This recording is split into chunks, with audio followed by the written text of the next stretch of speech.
தீபாவளி பண்டிகை முடிந்த பின்பும் ஈரோடு கடை வீதிகளில் சலுகை விலையில் அறிவிக்கப்பட்ட துணிகளை ஆர்வமுடன் வாங்க அதிகாலை முதலே மக்கள் குவிந்தனர். கூடுதல் விவரங்களோடு நிகரார் செய்தியாளர் குணசேகரன். குணசேகரன், வணக்கம். அப்படி என்ன சலுகை அறிவிக்கப்பட்டது? தீபாவளி முடிந்த பிறகும் இந்த கூட்டத்திற்கான காரணம் என்ன? நிச்சயமாக தீபாவளி பண்டிகை முடிந்த பிறகும் ஈரோடு கடை வீதியில் மக்கள் கூட்டம் அலைமோதுகிறது. இதற்கு காரணம் இங்குள்ள பல்வேறு ஜவுளி கடைகள் 50% அளவிற்கு இந்த ஜவுளி விற்பனை சலுகை விற்பனை செய்வதுதான் இதற்கு காரணம்.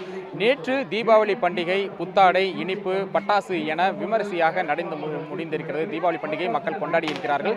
அதற்காக கடந்த ஒரு வாரமாகவே இந்த கடை வீதிகளில் மக்கள் கூட்டம் அலைமோதி காணப்பட்டது. புத்தாடைகள் வாங்குவதற்காக கூட்டமாக மக்கள் திரண்டு வந்திருந்தார்கள். இந்த தீபாவளி பண்டிகை முடிந்ததற்கு பிறகு பல்வேறு ஜவுளி நிறுவனங்கள், குறிப்பாக ஈரோடு பொறுத்த வரைக்கும் ஆர்கேவி சாலையில் தான் இந்த ஜவுளி நிறுவனங்கள் அதிக அளவில் கடைகள் அமைத்திருக்கின்றன. இந்த ஜவுளி நிறுவனங்கள் தீபாவளியில் விற்பனையாகாத ஜவுளி ரகங்களை 50% சலுகை விலையில் விற்பனை செய்வதாக அறிவித்திருந்தன. இதுதான் இந்த கூட்டத்திற்கு காரணம்.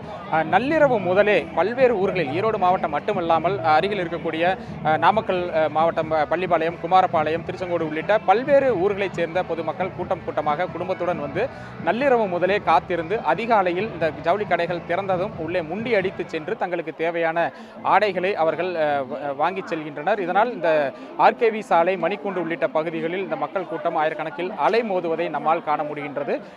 நள்ளிரவு முதலாக ஒரு 12 மணி அளவில் இருந்தே அந்த கூட்டம் என்பது இங்கு வர தொடங்கி இருந்தது. அதற்கு பிறகாக 3 மணி முதலாக ஒவ்வொரு நிறுவனங்களாக தற்பொழுது திறந்து இந்த சலுகை விலை விற்பனையை நடத்தி வருகின்றன.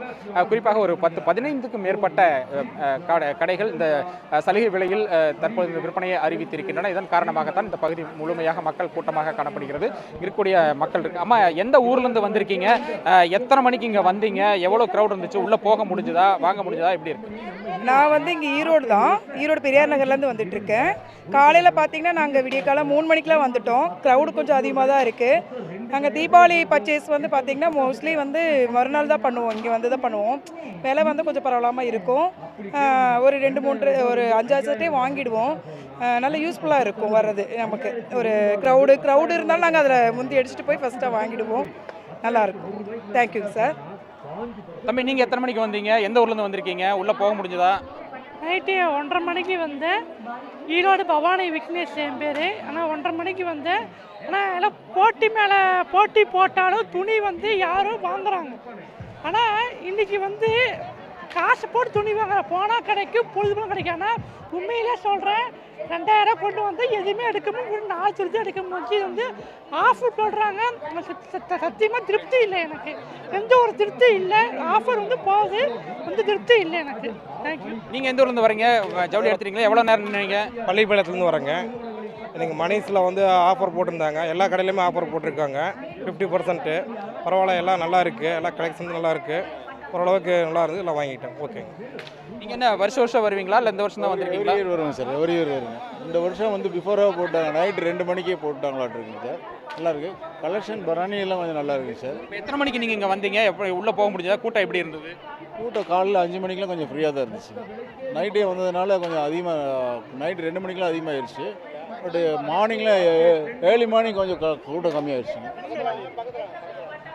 அம்மா, நீங்கள் எந்த ஊர்லேருந்து வந்தீங்க? உள்ளே போக முடிஞ்சதா? கூட்டம் எப்படி இருக்குது? உள்ளே போக முடிஞ்சது. நாங்கள் 2 மணிக்கு வந்தோம். பவானியிலிருந்து வந்திருக்கோம். வருஷம் இங்கே வருவோம். ஆஃபர் ப்ரைஸில் எல்லாம் கொடுப்பாங்க. இது ஒரு திருவிழா மாதிரி வருஷம் வந்துட்டு போவோம் தீபாவளிக்கு. இந்த சலுகை விலை அறிவிப்பின் காரணமாக இந்த கூட்டம் அலைமோதுவதை நம்மால் காண முடிகிறது. இதன் காரணமாக இந்த தெருவே, இந்த ஆர்கேவி சாலை முழுமையாக ஒரு திருவிழா போல காட்சியளிக்கின்றது. பர்ச்சேசிங், அதாவது ஷாப்பிங் வரவங்க மட்டும் இல்லாமல் இதை வேடிக்கை பார்ப்பதற்கும் கூட ஏராளமானோர் இந்த பகுதிக்கு வந்து செல்கின்றனர். இந்த கூட்டம் அலைமோதுவதன் காரணமாக போலீசாரும் ஒரு பலத்த பாதுகாப்பு ஏற்பாடுகளை செய்திருக்கிறார்கள். டிஎஸ்பி தலைமையில் ஒரு 100க்கும் மேற்பட்ட காவல்துறையினரும் விடிய இந்த பகுதியில் பாதுகாப்பு பணியில் ஈடுபடுத்தப்பட்டிருக்காங்க. களத்திலிருந்து விவரங்களை வழங்கியமைக்கு நன்றி குணசேகரன். உடனுக்குடன் செய்திகளை தெரிந்து கொள்ள சன் நியூஸ் பெல் ஐகானை கிளிக் பண்ணுங்க.